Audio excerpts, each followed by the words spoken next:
ఇక శ్రీశైలంలో కొలువుదీరిన భ్రమరాంబ మల్లికార్జున స్వామివారిని దర్శించుకునేందుకు ప్రతినిత్యం వేలల్లో భక్తులు వస్తూ ఉంటారు.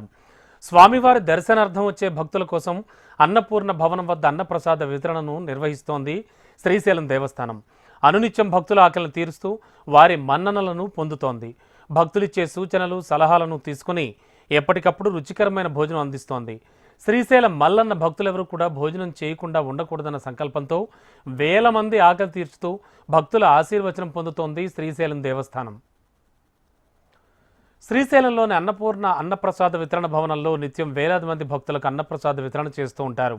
వారాంతాల్లో అయితే భక్తుల సంఖ్యకు తగ్గట్టుగా అహర్నిశలు శ్రమించి అన్నప్రసాదాన్ని తయారు చేస్తారు.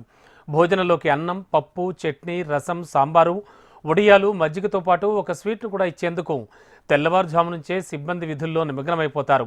ఇక ఉదయం 11 గంటలకు మొదలుకొని మధ్యాహ్నం 3 గంటల వరకు కూడా భక్తుల ఆకలిని తీర్చుతుంది శ్రీశైలం దేవస్థానం. స్వామి అమ్మవార్ల దర్శనార్థం క్యూ కాంప్లెక్స్లో వేచి ఉన్న భక్తులకు సైతం పాలు, అల్పాహారం సరఫరా చేస్తూ వస్తున్నారు. అన్నపూర్ణ ట్రస్ట్ ద్వారా నిర్వహిస్తోన్న ఈ అన్నప్రసాద వితరణ కార్యక్రమం కోసం భక్తులు శాశ్వత, సాధారణ విరాళాలు ఎంతో దోహదపడుతున్నాయి. కనీసం 5,000 రూపాయల నుంచి అన్నదాన ప్రసాద వితరణ కోసం సేకరిస్తున్నారు. 1,00,000 రూపాయలు సహాయం చేసిన వారికి ఉచిత దర్శనాన్ని సైతం ఏర్పాటు చేస్తున్నారు. శాశ్వత సేవాకర్తలు కోనిన రోజున అన్నదానం చేసేందుకు వెసులుబాటు కల్పించింది దేవస్థానం. అన్నదానం నిర్వహిస్తే మొక్కిన కోర్కెలు నెరవేరుతాయని భక్తుల విశ్వాసం. దీంతో శ్రీశైలంలో విరాళం ఇచ్చి స్వామి ఆశీస్సులు పొందేందుకు పోటీ పడుతూ ఉంటారు భక్తులు.